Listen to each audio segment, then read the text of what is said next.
Olá, pessoal que acompanha aqui o Gregário Cycling nesta sexta-feira, véspera aí de feriado. Aliás, feriado, começo do feriado de Páscoa, véspera de feriadão, que vai até nessa próxima segunda-feira. E nessa semana a gente vai falar de assunto técnico, aproveitando aí o pós-Paris-Roubaix e todas as novidades, lançamento da Colnago V5 RS que aconteceu nessa semana. Tem muita coisa nova aparecendo no pelotão e para bater um papo sobre isso, eu convidei aqui o Fernando Rianho, bike fitter, inclusive que é o responsável pelo bike fit dos dois campeões do Ironman 70.3 Brasília na última semana, o Miguel Hidalgo e a Jennifer Arnold. Bike fitter com muitos anos de experiência, bastante conhecimento dessa parte técnica das bicicletas e que vai trocar uma ideia com a gente sobre tudo de novidade que está aparecendo e que veio para ficar ou que talvez seja modinha do pelotão. Rianho, seja bem-vindo ao Gregário Cycling. Prazer, Ana. Sempre muito legal estar aqui no Gregário. É sempre muito legal falar de bicicleta e assunto técnico é que eu gosto de discutir tudo isso todos os dias, né? Sempre estou discutindo isso com o cliente, com os amigos. Então é sempre legal falar de novidade, de ladainhas que às vezes acontecem também, né? Umas histórias aí que você fala, pô, será que funciona? Será que não funciona? O mundo do ciclismo é cheio. Acho que o ciclista gosta, né? Da novidade, da historinha. Então isso é muito legal de falar. Engraçado que o ciclismo de estrada, ele é mais tradicional, né? Ele tende a ser um pouco mais resistente a mudanças historicamente, né? A gente vê que, por exemplo, o mountain bike muda muito rápido, o gravel, enfim, está se inventando agora e toda hora tem uma novidade, tem um pneu, tem uma troca, tem uma relação. O mundo do ciclismo de estrada, até pelas regulamentações da UCI, demora um pouco mais a ter mudança, e mesmo quando tem, a gente ainda vê atletas que são mais puristas, vamos colocar assim, e ficam resistentes no primeiro momento. A gente já viu esse movimento acontecer quando veio o freio a disco, por exemplo, para não falar de muito tempo atrás, quando veio o câmbio eletrônico, um pouco antes disso. Agora a gente está vendo uma moda de pé de vela curto, pneu, vamos falar sobre tudo isso hoje, mas a Paris-Roubaix é o momento da temporada de estrada em que a gente vê novidade sendo aceita, né? Porque é uma prova tão fora da curva que a gente vê de tudo, né, Rianho? E muitas dessas coisas ficam, outras coisas vão embora. Curiosamente, na Paris-Roubaix ainda não tinha sido lançada, mas foi lançado logo na semana seguinte à Paris-Roubaix a nova bicicleta de estrada da Colnago, a V5 RS, que está prometendo aí uma economia de 9 watts a 50 km por hora, graças a ganhos aerodinâmicos e uma redução de peso. A bicicleta agora com equipamento de linha, né, com grupo de linha, está vindo com 6,8 quilos, né, um frame set de pouco mais de 1 quilo, contando garfo e quadro, que vai em linha com o desenvolvimento de algumas outras bikes que a gente já estava vendo chegar no pelotão. O que você achou da V5 RS, Ranha? Depois que no começo do ano a Colnago já tinha lançado a Y1 RS, que era meio controversa, enquanto a cara dela meio... Teve gente que gostou, teve gente que achou horrorosa. O que você achou da V5 RS? Eu acho que ela todas as marcas hoje estão acabando focando... Isso foi muito doido, né?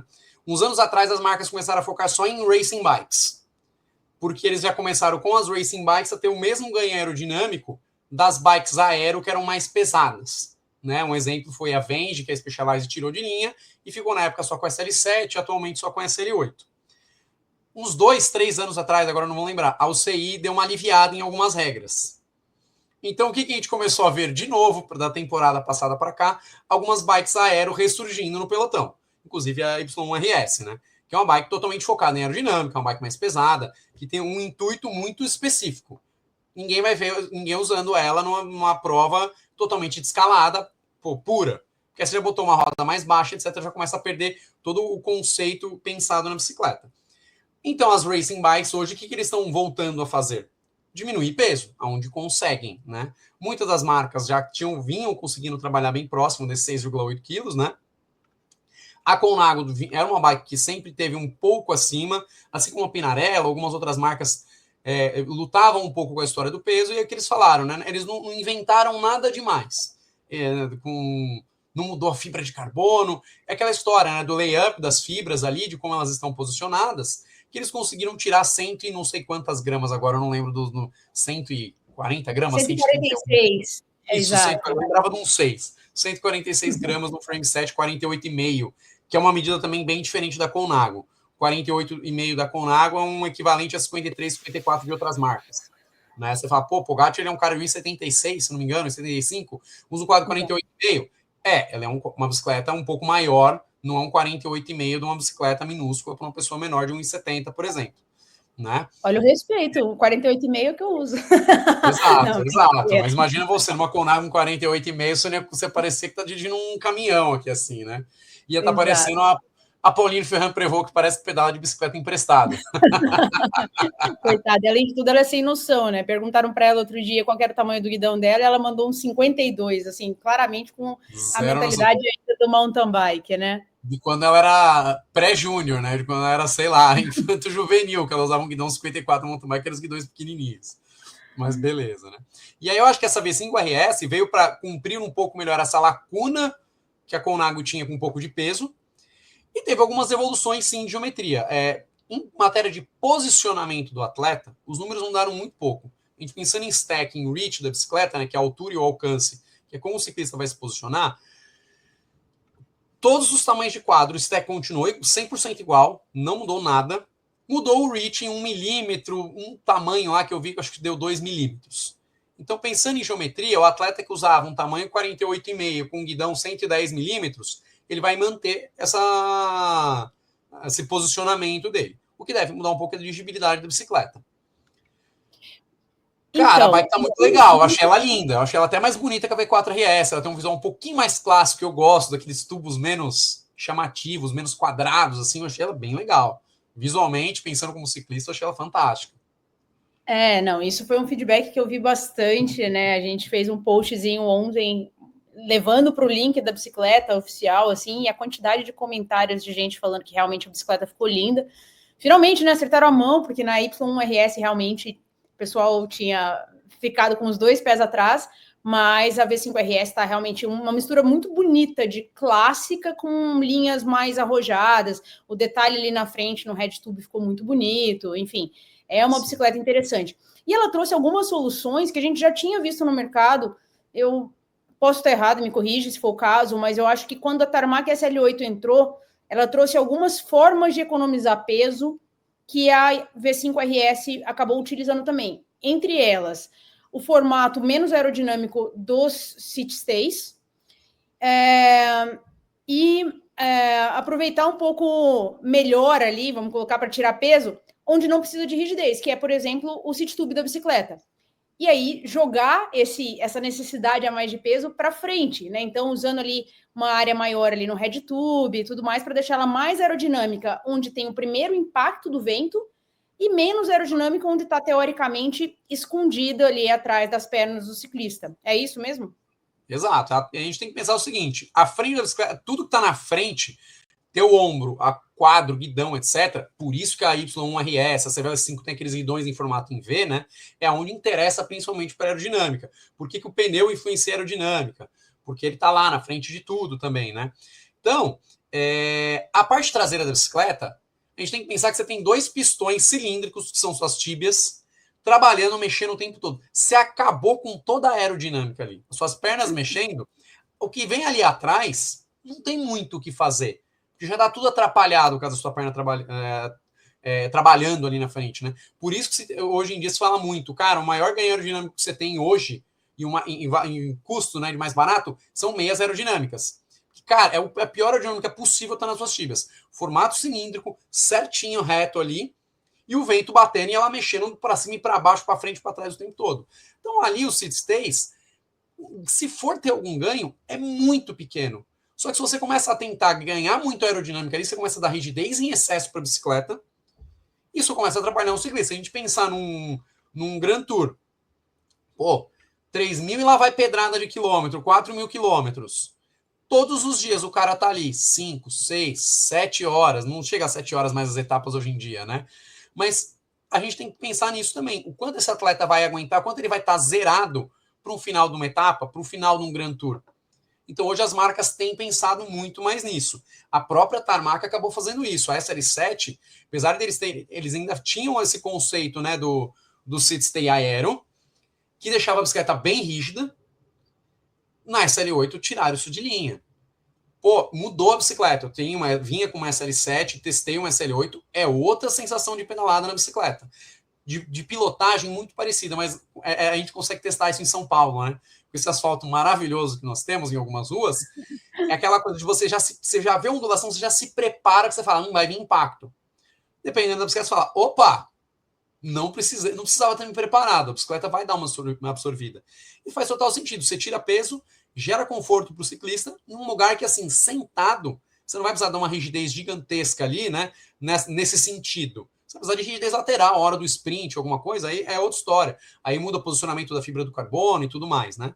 Mas faz total sentido o que eles fizeram. A Colnago, nesse quesito, levou muito em conta até feedback que, desde o início do lançamento da V4 RS, a gente viu, inclusive, da mídia especializada. Eu não lembro quem era agora o repórter. Se ele era da Cycling News, eu não lembro de que era. Ele fez um review muito interessante da V4 RS no lançamento. Ele esperou o lançamento oficial alguns dias e falou: o meu review está um pouco mais longo, porque eu queria contar um pouco a minha história com a Colnago. Ele se apaixonou pela Colnago na V3 RS quando ele foi para o evento teste. Tanto é que a Colnago enviou para ele uma bike para os Estados Unidos para ele ter como dele. Ele estava tipo na terceira V3 RS dele. Ele foi para o lançamento da V4 RS como convidado de honra, já que ele era um apaixonado. Testou a V4 RS. Vocês conseguem mandar uma para mim nos Estados Unidos? Para eu continuar testando a bike? Pô, lógico, você é apaixonado pela marca, vamos mandar para você. Ele finalizou o review falando que ele ia pegar outra V3 RS. Porque ele achou uma bike, too racing, ele usou exatamente essa palavra. Ele achou ela racing demais. Ele falou, cara, eu não tô mais na pegada que eu tinha quando eu era profissional, que ele não chegou a competir o nível World Tour, assim, mas ele era um cara muito forte. Eu quero fazer um coffee ride, né? Pô, um pedal tranquilo que eu curta. E a V4 RS era uma bike racing. Você subia na bicicleta e você tinha que estar pronto para fazer uma curva ali com intensidade. Falando, não, vou me comprometer a fazer a curva, eu tenho que estar ali. E ele falou, cara, com a V3 RS eu tinha uma sensação que eu conseguia curtir mais o pedal. E ele tinha perdido isso um pouco, a sensação com a V4 RS. Ele falou, fiquei apaixonado, a bike é maravilhosa, mas não é uma bike que ele queria para o dia a dia dele. Lógico, a Colnago tem a C68, que em matéria de posicionamento do ciclista também temos os mesmos números, uma V4 RS e uma C68. Mas é um conceito já aqui também muito diferente de pilotagem. E eu acho que a V5 RS pode cumprir essa lacuna que a V4 RS deixou para o cara que, pô, eu não quero a bicicleta que exija tanto assim de mim, que eu tenho que estar atento, que eu tenho que tomar cuidado com ondulação numa curva. Então, aparentemente, a bicicleta vai ficar bem interessante, ela um pouco menos rígida, onde merece, onde o ciclista vai sentir muito mais e curtir mais a pedalada. E, Rian, você falou que o stack e o reach, né? Então, a altura ali e o alcance se mantiveram, mas mudou um pouquinho o formato, né? Mudou um pouquinho ali o ângulo da frente ali, deixou a bicicleta um pouquinho mais curta, um pouquinho mais agressiva na teoria, né? Claro que isso vai depender também do posicionamento do selim e tudo mais do atleta, mas a gente está vendo uma tendência de diminuir um pouquinho esses entre-eixos das bicicletas de estrada, e uma das coisas que favorece isso, e até vem de uma das novidades que foi bastante falada do ano, que é o pé de vela mais curto, né? Todo mundo ficou de olho quando o Pogacar diminuiu o pé de vela dele para 1,65, depois todo mundo ficou horrorizado quando viram que o Vingegaard estava usando um pé de vela 1,50, mas, de fato, é uma tendência que está vindo há algum tempo dos ciclistas de estrada adotarem pé de velas mais curtos. E aí você diminui o risco, por exemplo, do toe overlap, você muda um pouquinho o posicionamento do ciclista sobre a bicicleta. Conta um pouquinho para a gente o que está vindo dessa tendência, frente mais alta, ângulo menor, como é que mudou a bicicleta com essas revoluções, vamos colocar assim, no sentido de diminuir as dimensões das peças? Bom, a história da pé de vela ela tem muito ela tem muito de individualidade, tá, do atleta. O que acontece é que você com uma pé de vela grande, você começa a ter uma pé de vela pequena não vai te atrapalhar. Se for assim, para uma pessoa muito alta, uma pé de vela pequena, a gente está falando de micro, igual a altura do selim, né? Um selim um pouco baixo, até pode te causar um pouco de desconforto aqui e lá. Um selim muito alto te gera muito mais desequilíbrio. E uma pé de vela muito grande também te gera muito mais desequilíbrio. Mas a gente está falando de 0,5 centímetro, de 1 centímetro. Só que a gente está falando meio centímetro, 1 centímetro, num ponto de estabilidade, que é o teu quadril. Ah, mas é lá embaixo. Mas a pé de vela não está trabalhando com o teu pé. Ela está trabalhando com o teu joelho, com o teu quadril, e principalmente com o quadril.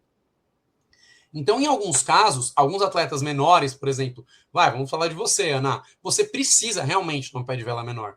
Tanto é que é muito legal a gente ver isso, né? Você sempre achou que você usava uma pé de vela pequena quando você usava 165 milímetros. E a gente viu que uma pé de vela menor te ajudava com estabilização e até com melhora do seu posicionamento na bicicleta. Você precisava tentar abaixar a frente, não conseguia, o teu quadril precisava girar. Onde a gente ganhou esse espaço? Com a pé de vela a gente ganhou esse espaço, porque a gente aumentou a altura do selim, fez o teu quadril conseguir girar mais fácil para você entrar numa posição mais agressiva que é natural para você, né? E aí, para quem não acompanha o radio, a gente já falou desses números algumas vezes, mas eu uso hoje um pé de vela 155 e tô só esperando entrar em linha essa produção do 155, porque hoje a SRAM, por exemplo, já tem de linha o pé de vela 160, né? Que era uma coisa inimaginável uns anos atrás. E eu acho que é questão de tempo até chegar a 155 aí para eu poder colocar um pé de vela tradicional na minha bicicleta, mas é isso. 155 acabou me ajudando bastante nessa estabilidade de quadril, nesse posicionamento sobre a bicicleta, né?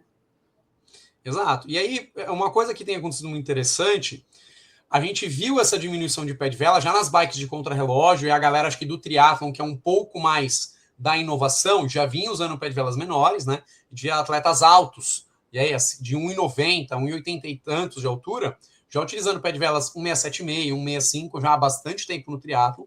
E no contrarrelógio a gente começou a ver por dois motivos. Um, por conta dessa história de estabilidade, porque quanto mais estável você tá, você consegue gerar potência mais fácil, com menor perda aerodinâmica, o teu quadril não tá balançando de um lado para o outro. Quanto mais estável você tá na bicicleta, menos perda aerodinâmica você tem. A gente tá falando ali da Fórmula 1, né? Do contrarrelógio, é onde tudo é pelo no ovo. É o pneu, o cara pega um pneu novo, eles cortam os pelinhos que vem no pneu, né? É todos aqueles detalhes. Então, ali na pé de vela menor, vai ajudar o cara a estar mais estável na bicicleta, com menor perda aerodinâmica, gerando potência ali de forma mais contínua, que é o que a gente quer no contrarrelógio. A gente quer potência contínua com a velocidade média alta, a gente não quer picos. A horas ou outras a gente vai precisar, né? E esses picos, é aquela história que eu acho que a gente pode até vincular um pouco. Quando você tem uma pé de vela, às vezes, um pouco grande, você tem que fazer um pouco mais de força ali para vencer inicialmente, né? Ela te ajuda com uma alavanca, né? A gente tá falando de física ali, tudo bem, uma alavanca. Só que o ciclismo não é só uma porrada e acabou. A alavanca é muito importante para você iniciar o movimento. Cara, o ciclismo é cíclico. Você faz um treino no rolo de 2 horas, você fica 2 horas sem pedalar. O atleta tá lá escalando uma montanha por 1h15, ele tá 1h15 sem parar de pedalar, porque se ele parar de pedalar, ele cai pro lado. Então a pé de vela menor te ajuda a manter esse movimento mais cíclico, que é o interessante do ciclismo. Né? Eu acho que a gente tem... são os testes, não sei ainda onde vai parar essa história dos tamanhos. A história do Vingegaard era uma bicicleta de reserva que estava no carro, né, lá na volta ao Algarve, né, que ele estava com essa bicicleta lá, que pegaram as fotos, viram que era uma pé de vela SRAM Rival, porque era a única que dava para fazer isso, né, porque eles cortaram e fizeram o furo onde seria 150 milímetros na pé de vela para ele testar. Agora, uma coisa que é muito louca, por que o pessoal também tem usado? Um que facilita a tua vida em girar quadril, facilitando a vida de você fazer essa antiversão do quadril, você consegue, às vezes, trabalhar um pouco melhor, vai variar de pessoa para pessoa, claro, né? De postura, de musculatura e tudo mais. A ativação dos músculos, ela fica de forma mais fácil, de você, o recrutamento global ali de glúteo, de quadríceps, acaba ficando, às vezes, um pouco mais equilibrado, dependendo do atleta. Agora, no contrarrelógio é um negócio... Lembrando para o nosso ouvinte, que não é da área da biomecânica, que o quadríceps e o glúteo são os dois grupos musculares maiores e mais fortes, por consequência do nosso corpo. Então, a extensão de quadril é o movimento mais forte do corpo humano, né? Então, você quer realmente ativar e usar o máximo possível desses dois grupos musculares durante a tua pedalada para aumentar a potência gerada, né? Exatamente. Agora, sabe por que muita gente tem diminuído muito o pé de vela nas provas de contrarrelógio? Às vezes a gente até olha e fala assim, caraca, mas parece que esse cara tá com o selinho um pouco baixo.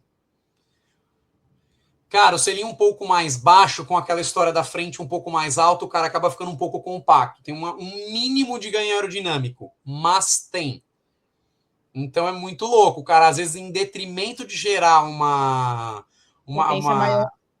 potência um pouco maior, como ele não quer gerar picos, ele quer gerar uma potência mais contínua, a pé de vela menor ele consegue manter essa potência equilibrada por mais tempo ali, né? A média de potência mais estabilizada, só que também com uma diferençazinha ali de altura de selim, o tronco, todo o conjunto fica levemente mais compacto em alguns casos. Obviamente, tem que testar cada atleta. Tem atleta que quiser fazer isso, pode ser que piore a aerodinâmica dele, tem atleta que pode ser que melhore. Então, isso é a história da individualidade, né? Mas na bike de estrada, ela tem esse fator interessante. Você acaba conseguindo entrar para uma posição que é pensar, teoricamente, na posição de contrarrelógio, onde você se avança um pouco mais. Então, você consegue gerar essa potência um pouco mais contínua e até picos mais fáceis, que você está, teoricamente, ali mais em cima do eixo do pedal para gerar potência. Né? Você está com o quadril ali, você solta o peso mais fácil, né? Tem todo esse detalhe, que é o que acontece muito quando o pessoal vai para a bike de contrarrelógio. Sente, caraca, tudo bem, às vezes a posição ali é um pouco mais agressiva, mas parece que você consegue manter ali, fazendo força mais tempo, né? Exato, você tem até um deslocamento do ponto neutro da pedalada, né? Do ponto que você não consegue, ele vai um pouquinho mais para frente. Então, toda a mecânica acaba facilitando essa aplicação um pouco mais contínua de força. Mas tem um outro ponto do pé de vela curto, Rianho, que tá começando a aparecer também, que é em relação às lesões que a gente tem visto, aos atletas que estão sendo afastados por um problema chamado endofibrose da artéria ilíaca, né? A gente já viu Marianne Vos afastada do ciclismo por causa disso, Pauline Ferrand-Prévot, as duas fizeram cirurgias mais de uma vez na carreira.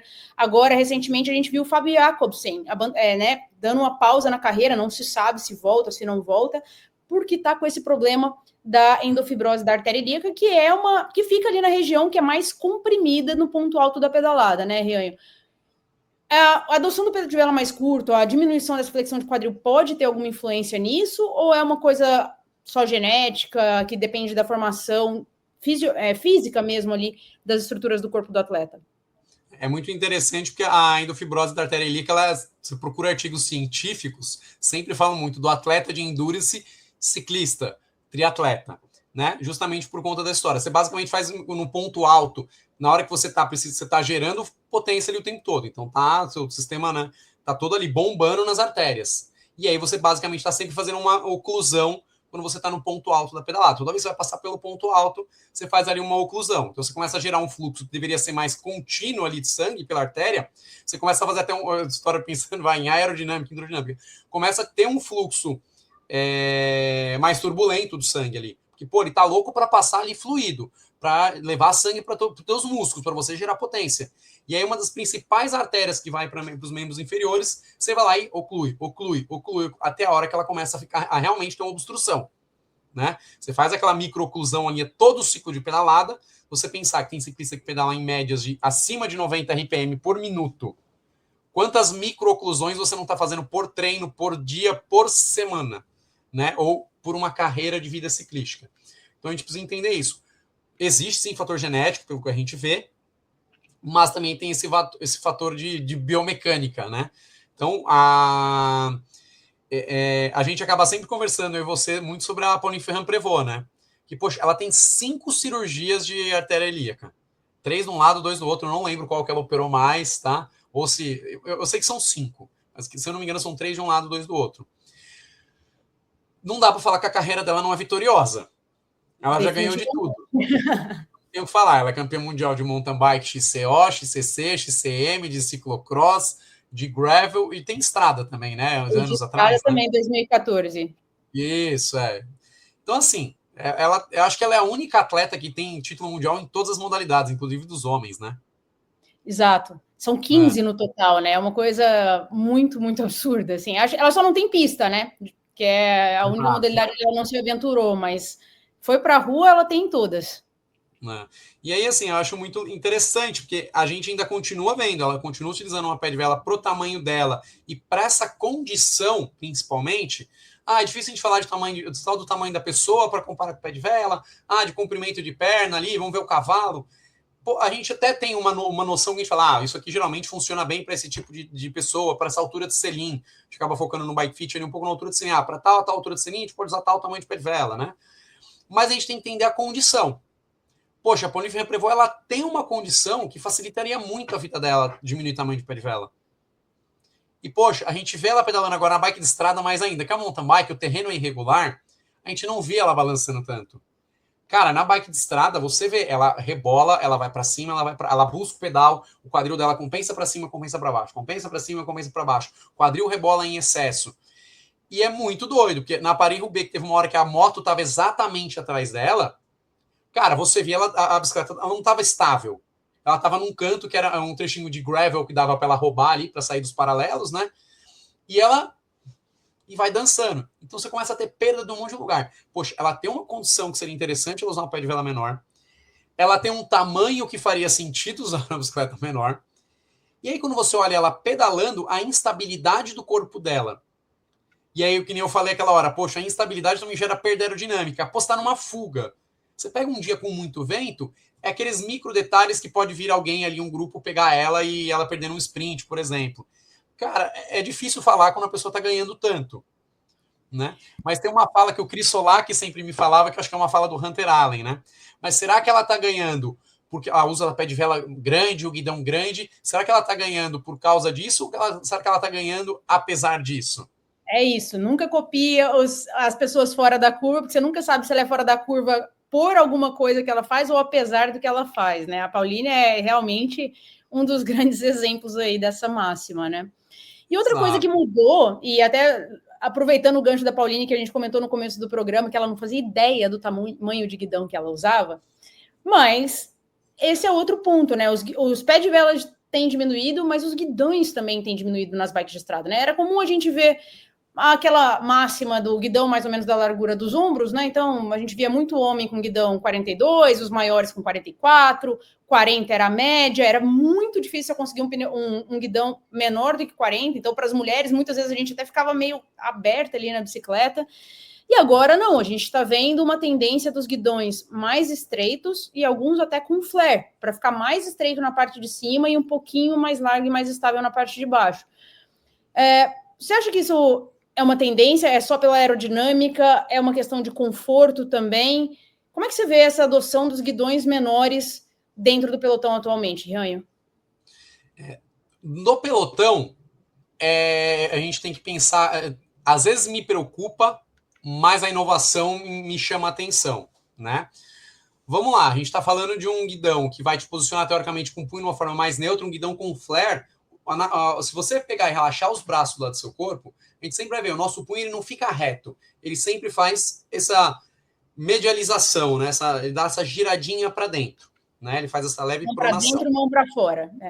Isso, exato. Então ele é um pouquinho girado para dentro naturalmente. Tanto é o que as marcas vêm fazendo com o desenvolvimento e posicionamento de manetes. Você pega os novos manetes da SRAM, da Shimano, eles não são retos.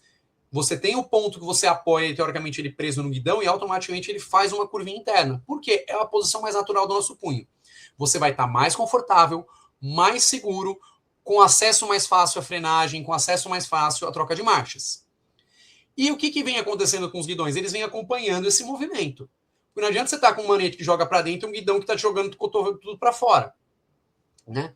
Então a gente tem esse conceito de ergonomia, que eu acho que isso é sensacional. As marcas realmente estão lá, tanto é que a UCI criou aquela regra da angulação de 10 graus dos manetes.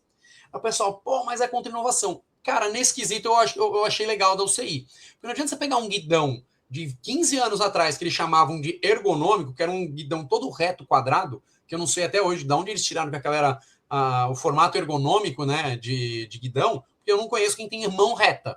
Né? Parece que tá segurando uma pedra ali no guidão. Era horrível aqueles guidões, né? Você não conseguia variar a posição da mão. Era ou na base, ou no meio, ou era em cima. Não tinha o que fazer, né? Então, assim, o cara pega um guidão reto e quer jogar os manetes para dentro, a gente começa a trabalhar o que era o conceito da UCI também, né? Você não tá esmagando os conduítes de freio no caso dos freios a disco. Você tá num pelotão profissional ali. Eu lembro ano passado, eu falei, cara, é um pouco sem necessidade. Tava o pelotão compacto, tinha uma fuga ali que não ia dar em nada lá na frente, o pelotão ia começar a trabalhar para pegar. Eu não lembro que prova que foi. Se não me engano, foi no Giro de Itália. Aquilo me chamou muita atenção, porque a moto estava atrás, o câmera filmou o dashboard aí da moto, o computador da moto, né? O painel. Cara, eles estavam descendo o pelotão compacto a 129 km por hora. Eu lembro que travou no 129. Que era uma descida muito larga, era uma estradona larga, um decidão, devia estar com vento a favor. Cara, um grupo compacto a 130 km por hora, Cara, esses caras tão loucos, porque se cai um ali na frente, não tem como desviar, meu amigo, a 130 km por hora. Esquece. Não, e Né? não tem o que fazer. Caiu a 130 por hora com lycra, não, né? E capacete de. Pode ter carbono, tá? Mas em última instância, é uma camada de isopor na tua cabeça. Não tem o que fazer, né? Exatamente. E aí a gente tem que pensar nisso. Você não pode perder a capacidade de frenagem, que nem numa situação dessa, que eu não sei por que eles estavam a 130 por hora naquela descida com aquela fuga morta lá na frente, já estavam pegando, né? Ou numa descida de alta montanha. Você tem que estar com o freio 100% funcionando. E a gente já percebeu isso com a adoção dos freios a disco. Agora não tem jeito, todo o pelotão não existe, né? Mas freio no aro. As marcas nem produzem mais. É uma outra marca ali rara. Com o Nago tem a C68 produzida na Itália com o rim brake, né?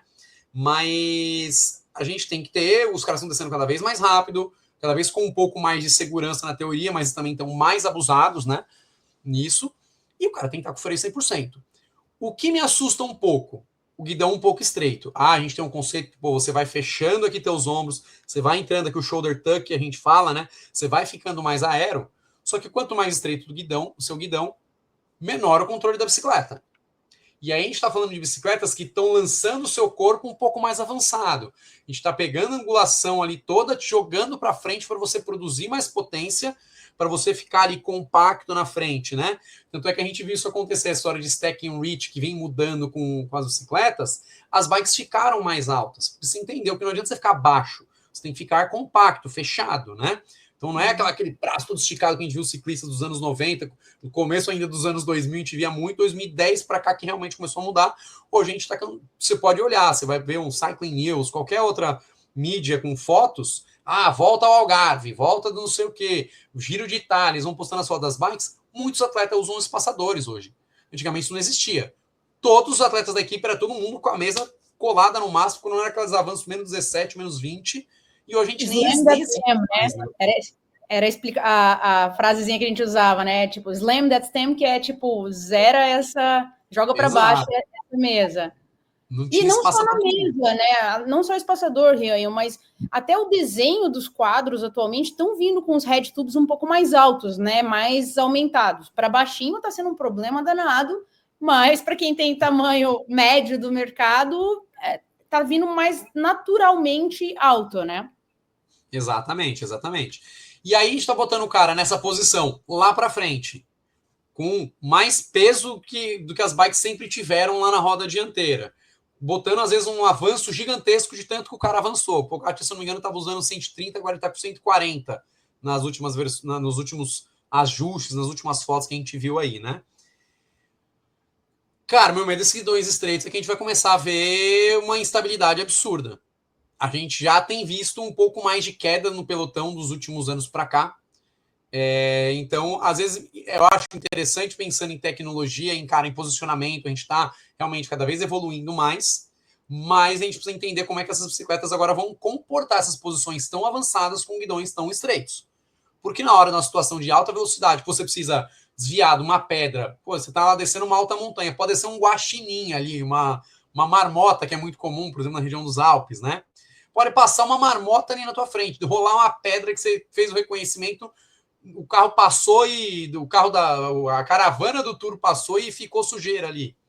O atleta precisa desviar de uma vez, você não tem uma bike tão na mão. As bikes estão cada vez, que eles chamam de twitch, né? Elas estão cada vez mais ariscas. Então a gente precisa entender um pouco esse ponto. Diminuir te avançar demais e estreitar demais guidão, pode ter, às vezes, até você tá mais confortável e tudo mais, mas a gente tem esquisito de segurança. Por que um atleta World Tour está usando isso? Por que um Pogacar usa um guidão mais estreito numa posição mais avançada? Porque ele vai botar lá aquele... como é que eles chamam lá? De passo do inferno, né? Que eles chamam, esqueci como é que eles falam em inglês, né? Lá na frente, e ele tem que, além de potência, ele tem que contar com a aerodinâmica. Ele está querendo deixar todo mundo sobrado de roda. Ele deixa a galera sobrada de roda na potência, mas ele tem que manter aquele pace para os caras não conseguirem vir buscar ele de novo. Então, faz sentido, ele tá lá mais compacto, mais estreito, mais aéreo, gerando mais potência, né? Na hora que ele tá sozinho. Agora, no meio do pelotão profissional, ou você pedalando só com seus amigos na ciclovia, na Estrada dos Romeiros, onde é que rola o teu treino com seus amigos, cara, a gente começa a ter, amador tomando um tombo à toa por aí. E eu já tenho um relato de cliente que aconteceu isso. O cara, precisei dar uma... O cara balançou ali na minha frente, eu assustei. Cara, com um susto, quando eu vi, eu tava no chão e derrubei metade dos meus amigos, né? E o ciclista profissional, ele vive disso. As contas dele são pagas através disso. A bicicleta dele quebra, o carro para, ele pega outra. A gente não vai pegar outra bicicleta no carro de apoio que está ali atrás. Eu conheço clientes que têm, que vai com o carro de apoio com uma segunda bicicleta. Mas o carro da equipe individual tem 10 bicicletas, mais 8 bicicletas, 10 pares de roda, né? É diferente. A vida do atleta profissional é diferente, ele vive disso, ele se arrisca por conta disso. Porque o bônus dele ali quando ganha uma prova, por ter trabalhado bem como gregário para a equipe, vem. A gente não, a gente só não vai trabalhar na semana e deixa de pagar as contas no final do mês, né? Então a gente tem que prestar muita atenção nisso. Essa tendência faz muito sentido pensando em performance pura. Para você pedalar sozinho, tranquilo, ou com seus amigos, a gente tem que pensar que você tem que estar com a bike sempre na mão. Você tem que estar sempre em segurança.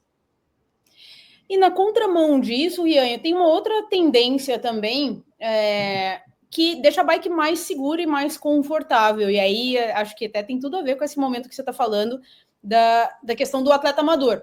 Os pneus mais largos, né? Então a gente, bom, eu e você somos das antigas aqui, então a gente cansou de pedalar de pneuzinho tubular 19, 21, não esconda a sua idade, que eu sei que é verdade. 150 PSI. 150 libras, chegava em casa até com dor de dente, assim, de tanto que vibrava, sentia tudo que tinha no asfalto. E hoje em dia, o padrão já virou assim, 28 já é, ninguém quer mais pneu 23, 25, né? 28, inclusive para as rodas tubeless com 25 milímetros interno, é o mínimo, né, por segurança ali, para não fugir da roda o pneu. Enfim, 28 já virou normal, já tá virando 30. Esse dia saiu um estudo falando que o pneu mais eficiente para rolagem dessa linha nova é um pneu de 40 milímetros. E aí a gente entra... Bom, na sequência veio o Vanderpool falando que não sabe onde isso vai parar.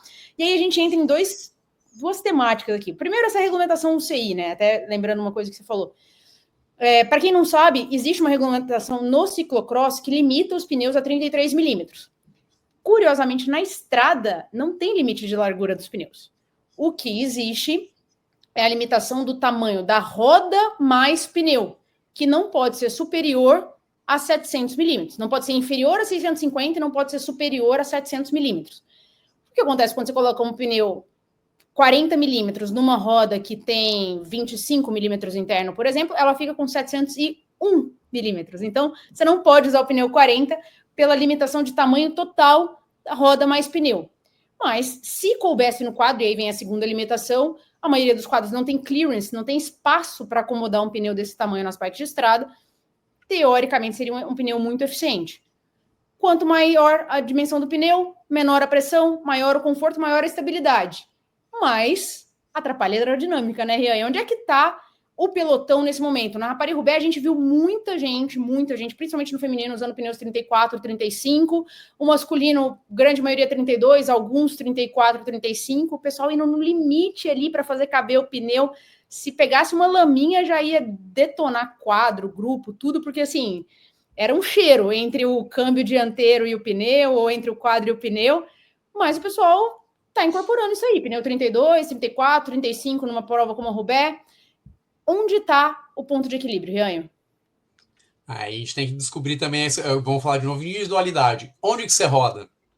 Você vai rodar naquele asfalto maravilhoso, planinho, vai, um exemplo, Miami, cara, não tem um buraco na cidade, não, pô, aquela flat.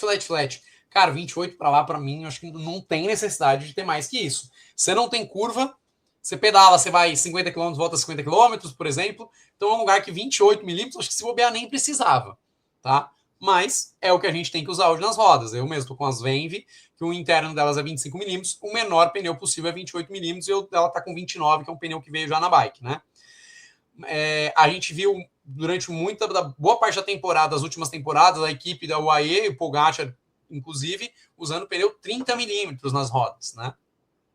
Então você fala, pô, e aí, peraí, realmente você tem perda, tem ganho, aonde que é esse equilíbrio aí? E a gente tem que entender que o pneu ele não vai só reto, ele faz curva, você passa em poça d'água e você passa em ondulação, né?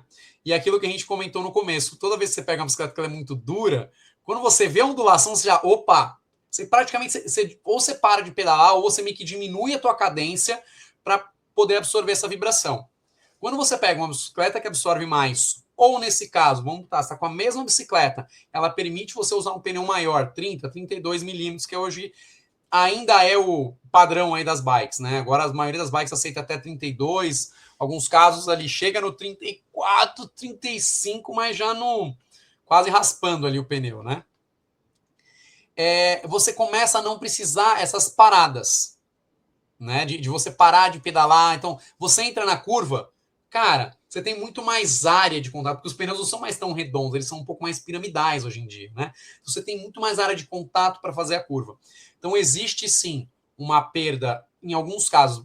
Esse pneu novo que a Pirelli lançou, que é um pneu topo da gama 40 milímetros, por testes, o 35 milímetros era um teco mais rápido, tinha ali uma diferença de wattagem, mas um 32, 30, 28, não lembro quais as medidas, eram mais lentos que o 40. Então, pô, chamou a atenção. É que na minha bicicleta não tem nem como colocar esse pneu. Esquece, não cabe. Ela ainda cabe 35, mas no resto não tem o que fazer acima disso, né? Mas eles tiveram, aparentemente, um ganho de arrasto ali, né, do atrito, né? Ele tem menos atrito do que os outros pneus, da mesma linha. Então pode ser que já é não sei se eles fizeram um compound melhor ali, né, um material melhor, porque ele foi um pneu que foi lançado depois de todas as outras medidas, não sei exatamente o que mudou, mas eles tiveram esse ganho. E aí quando você vai ver a história, tem a perda aerodinâmica sim, então a gente está tendo um micro ganho ali no arrasto, mas aumentou um pouco o arrasto aerodinâmico. Só que a hora que você pega uma prova num estilo, uma Paris-Roubaix, ou uma Strade Bianche, que daqui a pouco vai virar, já virou uma classicíssima, né? Quem sabe ela tá para virar um monumento antes da hora, né? O pessoal fala, ela já é quase um monumento. Cara, ali faria total sentido. Você faria a curva com muito mais segurança, frenagens com muito mais segurança, teria mais tração naqueles trechos, naquelas pegadas, subidas, onde a gente vê os ataques, para o atleta tracionar e conseguir botar realmente a potência no pedal, não ficar ali dando uma patinada, né? Naquele gravelzão lisinho que é ali na Strade Bianche, né?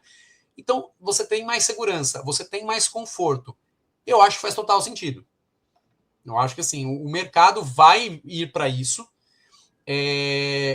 De novo, a gente tem que tomar um pouco de cuidado na história do pelotão profissional, porque tudo que dá mais segurança, esses caras querem passar do limite da segurança. Então, a quantos por hora esses caras vão começar a descer, porque ele sabe que ele vai ter uma frenagem, como tem mais contato no asfalto, a frenagem melhor, e vai conseguir tangenciar com mais segurança a curva. Vamos ver quanto mais abusado esses atletas ficarão, né? Mas faz muito sentido. Para o atleta amador, nem se fala. Pô, ninguém merece, já tomamos pancada demais na vida, né, Ana, pedalando.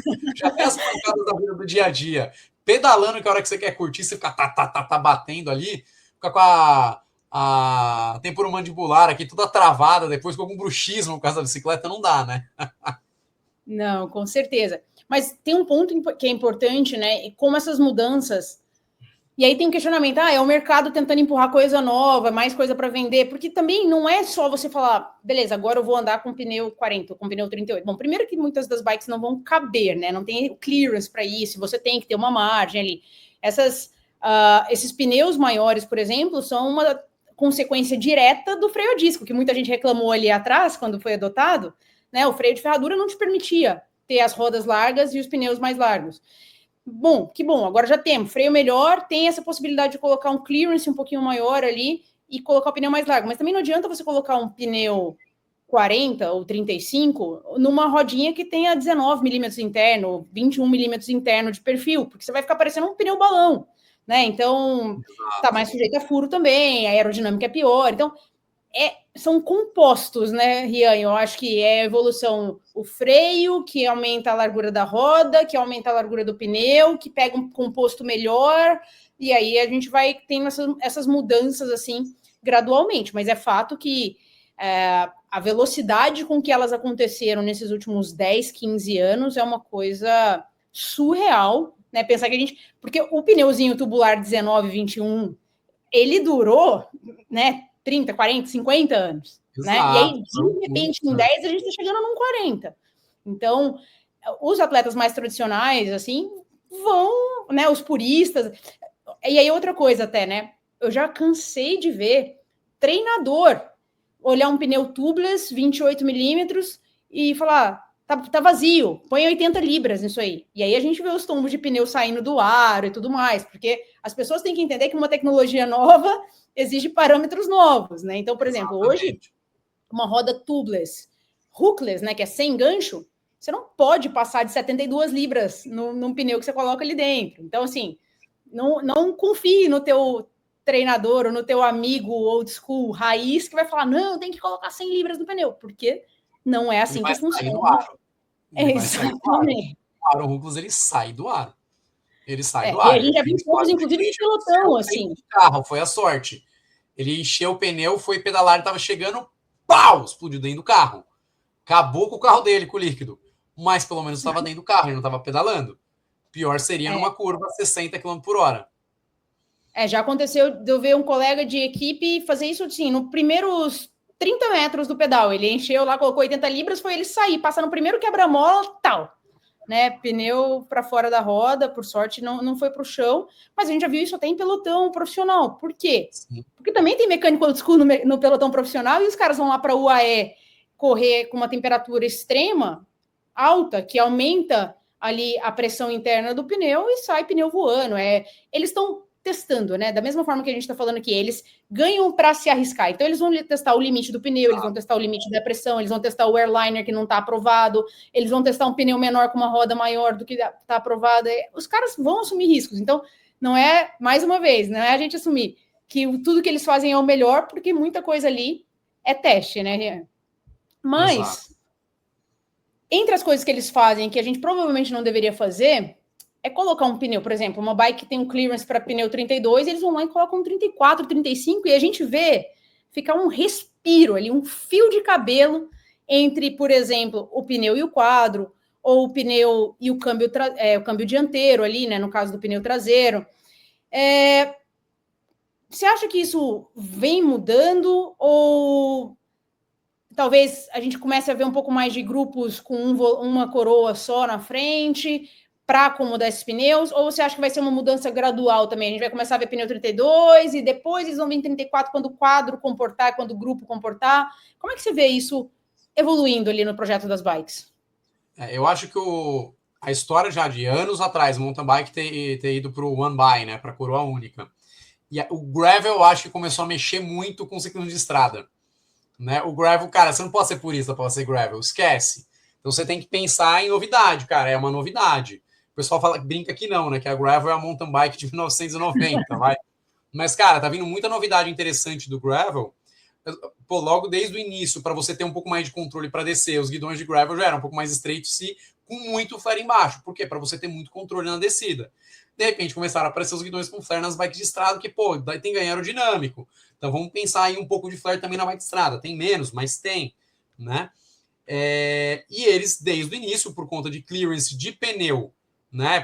O gravel evoluiu nos últimos, vamos falar, de 6 anos para cá, 7 anos para cá, um absurdo que as marca lança uma bike, daqui a 2 anos já tá com outra. Você fala, pô, então peraí, demorou 1 ano, basicamente, a bicicleta não durou 2. Esse lançamento, mal lançaram, já estavam, caramba, a gente podia ter mudado isso, né? Então as bikes estão com clearance, até que você pode usar uma roda 650 com os pneuzões de mountain bike, né? E para isso não dá para você ter câmbio dianteiro. E aí a gente viu a adoção praticamente de quase todo mundo do One By no gravel. Por conta disso, para você ter um pneu maior, com um pouco mais de cravo, para você ter controle, fazer curva mais rápido, né? O pessoal do gravel puro mesmo, que você vai para a América do Norte ali, tem muita estrada de gravel que ela é lisa, é um tapete, é uma delícia de andar. Você roda até com o pneu liso, tranquilo. Cara, os caras focam em aerodinâmica, posicionamento da mochila de hidratação nas costas, testam no túnel de vento. É um negócio, assim, a galera do gravel realmente leva absurdamente a sério, assim como os especialistas de contrarrelógio, né? Eu acho muito interessantes ali, os privateers, que eles chamam, né? Tem uns caras que não são de equipes, eles são atletas ali, não são CLT, né? Vamos assim dizer, né? Autônomos. Isso, os autônomos, eles, cara, é o momento ali dele tentar se destacar, então eles prestam muita atenção nesses detalhes. E a gente começou a ver isso um pouco esse ano também nas próprias bicicletas de estradas e algumas provas. Pô, vamos aumentar um pouco o pneu, mas vamos tentar tirar um pouco de peso da bike, porque vai ter um pouco de subida. Cara, eles estão usando um grupo de gravel, né? Na Paris-Roubaix foi um negócio muito doido. Meter o furo no câmbio para limitar ele em 12 velocidades, para não precisar usar aquele cassete da o Explorer, da SRAM, por exemplo, que ele tem um salto muito grande entre os cogs, né? Entre cada marcha, eles tinham que usar o cassete de 12, que tem ali uma, né, a parte de relação ali mais encaixada. Menorzinho. Exato. Exato. Só que eles estavam com câmbio para 13 velocidades, que é o Explorer. Eles fizeram um furo no câmbio e botaram o parafuso para limitar ele em 2 velocidades. Então, mesmo que o atleta clicasse no botão, tinha um parafuso travando ele para ele não ir para a última que não tinha, né? O último cog ali já estava. Então, eles fizeram uma adaptação em quase todos os atletas que estavam na Paris-Roubaix, a gente viu isso. Com grupos ali, principalmente a galera que ia para as pontas ali, né? Tanto no feminino quanto no masculino isso aconteceu. A Lidl Trek puxou muito esse movimento e o Mats Pedersen foi um dos grandes defensores, né? Na verdade, antes da Paris-Roubaix, ele fez isso para as clássicas de Flandres ali, ele usou esse sistema no Tour de Flandres também e falou, cara, foi a melhor coisa que ele fez, até porque esse grupo de gravel, ele resiste melhor a essa trepidação, a essa pancadaria que os pavês provocam ali na bicicleta, né? Ele se adapta melhor, não desregula tão fácil, e aí ele conseguiu usar uma coroa maior, que deixa a corrente mais estável, porque a gente sabe que também quando está passando ali nos paralelepípedos, a corrente tende a saltar mais, então a coroa maior, segurando melhor a corrente, o câmbio não desregulando, e aí esse sequenciamento adaptado, né, para bike de estrada, mas o Pedersen falou que foi a melhor escolha que ele fez e, pelo visto, é uma das tendências, assim, para a gente, para o Brasil, não seria uma má ideia, né, porque a gente não tem montanha, assim, que justifique um two-by, né, um grupo com 2 coroas, quase em lugar nenhum, tem pouquíssimos lugares no Brasil que a gente pedala em condições assim, e ao mesmo tempo a gente tem bastante asfalto ruim que fica aí fazendo corrente pular toda hora, né, uma coroinha só, até que faria bastante sentido pra gente. E outra coisa que faria sentido pra gente, Rianho, pra gente fechar aí as tecnologias que a gente viu na Paris-Roubaix, Grava, que é aquele sistema de compressão nas rodas que a gente viu o pessoal da Visma, Lisa Bike usar. A gente já tinha visto Marianne Vos usar no Mundial de Gravel do ano passado. A gente viu Pauline Ferrand-Prévot usar no segundo lugar dela no Tour de Flandres esse ano. Ela testou 2 dias só e foi para a prova porque ela realmente gostou do efeito. Na Paris-Roubaix a gente viu a Visma, Lisa Bike feminino e masculino utilizando e ganhando no feminino com a Pauline. Tem outro sistema também, tem o Scope Atmos, que é mais ou menos semelhante. Os dois são capazes de inflar e desinflar o pneu em movimento. Isso gasta um pouquinho de energia, uns 5 watts ali no processo de inflar e desinflar do atleta, mas te permite andar com uma pressão um pouco mais alta ali na hora do asfalto, baixar essa pressão para a hora que é mais instável, no paralelepípedo, na terra. E ainda tem as rodas que não têm a compressão e descompressão automatizada, mas que já tem um sensor de pressão incorporado ali na válvula, né? Que é o SRAM Tire Whiz, que tá vindo nas novas Zip, que ainda nem foram lançadas, eles ainda estavam tampando ali na Paris-Roubaix o nome dela, mas aparentemente era uma nova 303. Sim. Essa questão da pressão dos pneus, você acha que o pessoal vai começar a dar um pouquinho mais de atenção e, né, ao invés de só encher no olho ali, começar a regular e entender... Aquela apertadinha, não, tá bom. O mountain bike faz isso há muitos anos, né? Você pergunta para alguém do mountain bike, do XCO, o cara vai te falar, não, eu uso 23 na frente, 25, no detalhe, né? E no road põe uma 100, põe umas 120, põe umas 80, né? E você acha que essa regulagem fina da pressão e eventualmente uns sistemas desses de compressão vão aparecer mais na road? Sem dúvida. A história do Tire Whiz da Zip, eu acho que ele foi um pouco um precursor um pouco disso. Eu acho que as empresas falaram, cara, a gente tem dados muito interessantes que vêm dele. Porque ele te mostra, por exemplo, quando você subir o teu arquivo ali do teu treino seja Garmin, Wahoo, etc., ele vai te mostrar toda a variação de pressão que teu pneu teve. Numa prova como a Paris-Roubaix, por exemplo, aquela bateção do cara vai falar, caraca, mano, ali tava muito ruim de tocar bike. Para onde foi parar a pressão? Onde foi essa variação? Por exemplo, que nem você comentou ali, vai para os Emirados Árabes, aquele calor no meio do deserto ali nas estradas.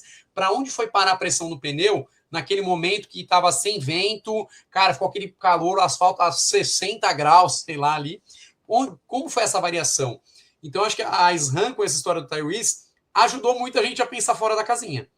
E eu acho que acabaram esses sistemas vindo através um pouco disso. O sistema da SRAM, que nem você comentou, ele não infla o pneu, né? Ele é só um sensor que você até pode colocar na tua válvula. Você usa pneu tubo, você tem uma válvula da SRAM que você coloca e fica aquele sensor ali junto com o bico, né? e você consegue checar tudo o que aconteceu com o teu pneu. Assim como você checa os seus dados de potência, altimetria, troca de marcha, no caso do grupo eletrônico, caramba, ali estava meio travado, será que vale a pena eu trocar meu cassete, né? Isso eu acho bem interessante.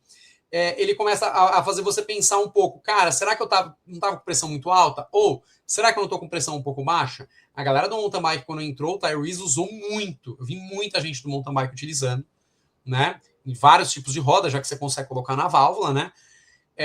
Existe ali no caso da bike de estrada, um pouco de perda aerodinâmica, porque é um sensorzão que tá ali, ele é meio quadradão. O novo ficou um pouco mais fino. Vamos ver se eles vão manter esse Tyrese externo, né? Se não vai virar somente já embutido nas rodas, porque eu acho esse externo muito interessante para você poder tomar certas decisões quando você está no nível de prestar atenção a pequenos detalhes, que nem esse, eu acho super legal.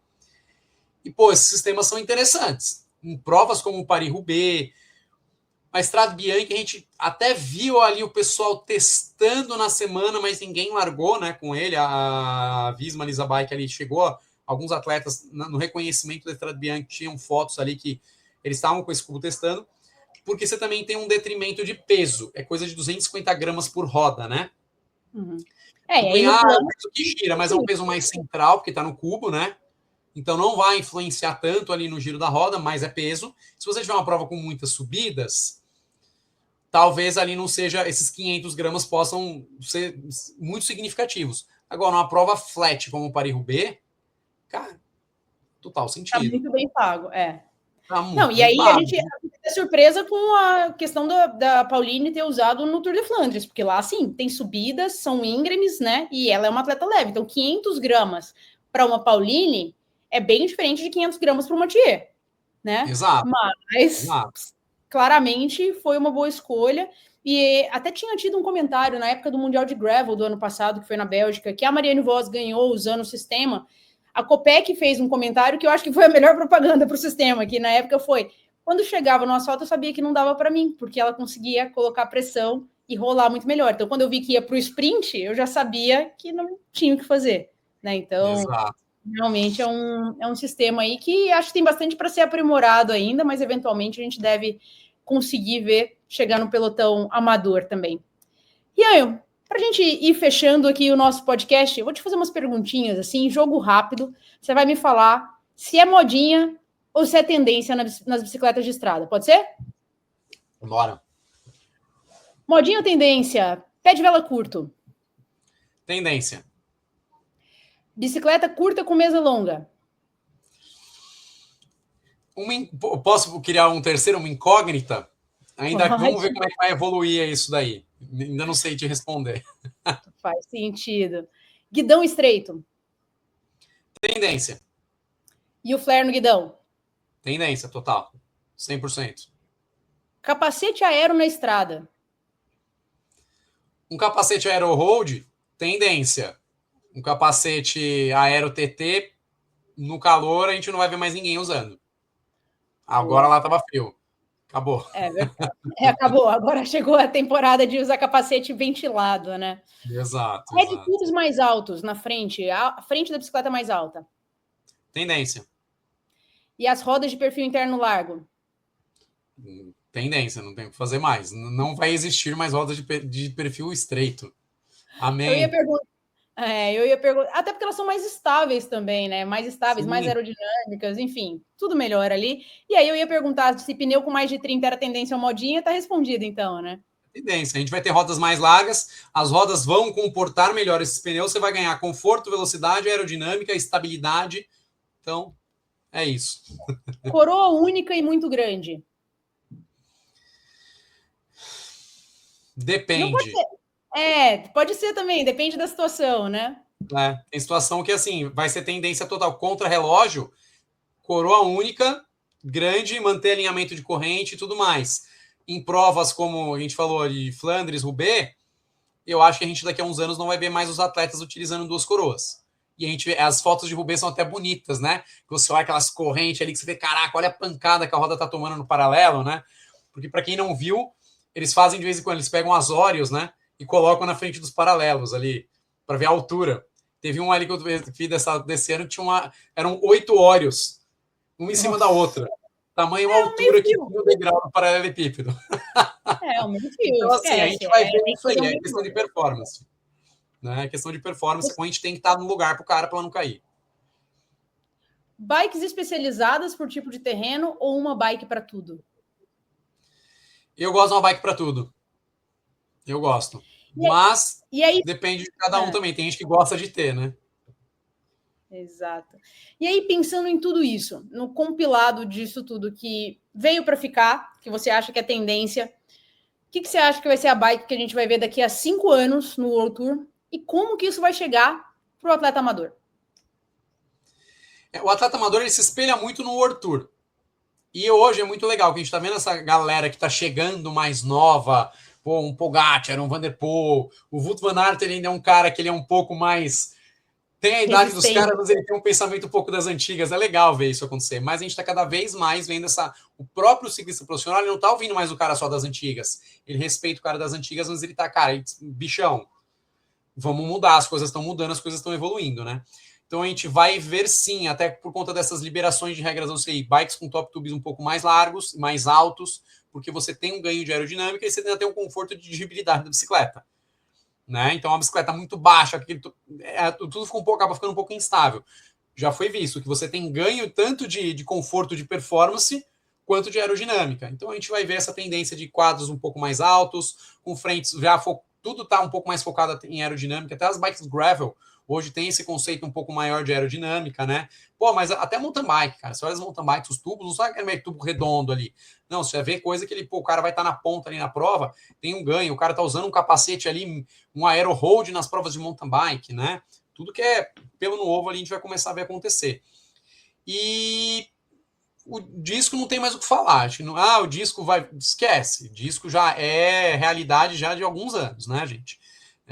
Pô, legal, tudo bem ter o freio no aro, você que é mais purista. Eu gosto, eu tô com vontade de montar uma bicicleta de alumínio, alguma coisa assim de proter para dar algum rolê ou outro, que eu acho legal. Mas com a evolução, com a implementação aí total de freio a disco, a evolução que a gente está vendo de rodas e pneus no mercado nos últimos anos para cá, cara, é fantástico. As empresas conseguem, cada vez estão vendo mais que eles podem evoluir isso. Lógico, tem um conceito de mercado, eles têm que evoluir, eles têm que vender, eles têm que ganhar dinheiro. Mas a gente está sendo beneficiado também, porque a gente está cada vez conseguindo curtir mais a bicicleta, se desafiar um pouco mais, abusar um pouquinho ali mais na descida para quem tinha um pouco mais de medo. Pô, a história do freio a disco ajudou tanto quem tinha muito medo de descer, porque não tinha um histórico de esportivo quando era criança, qualquer coisa do tipo, e hoje eu vejo pessoas que têm muito mais controle e curtem muito mais o pedal por conta disso. Então tudo que vier, que vai fazer a gente curtir mais o pedal, dar mais segurança, dar mais controle para a bicicleta, a gente vai cada vez pedalar mais com mais felicidade em cima dela. Sensacional. É a Fórmula 1 das bicicletas ali, o World Tour gerando evolução para gente que é atleta aqui do dia a dia, né? Que gosta de fazer uma forcinha, mas que também já passou da idade de pedir um pouquinho de conforto das bicicletas também. Exato. Ianho, muitíssimo obrigada pela participação. Sempre um prazer receber você aqui no Gregário. Espero que a gente tenha muitas outras oportunidades de conversar, muitas outras tecnologias para a gente falar a respeito. Bom trabalho, parabéns pelos resultados que você tem conseguido aí com os seus atletas, com os pits que você tem feito. E a gente se vê em breve aqui no Gregário Cycling. Maravilha, galera. Obrigado.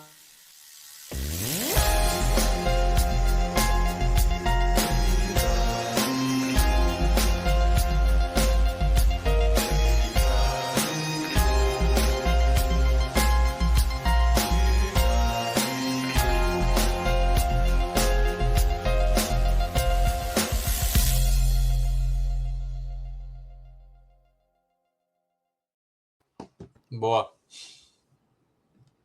Meu Deus, eu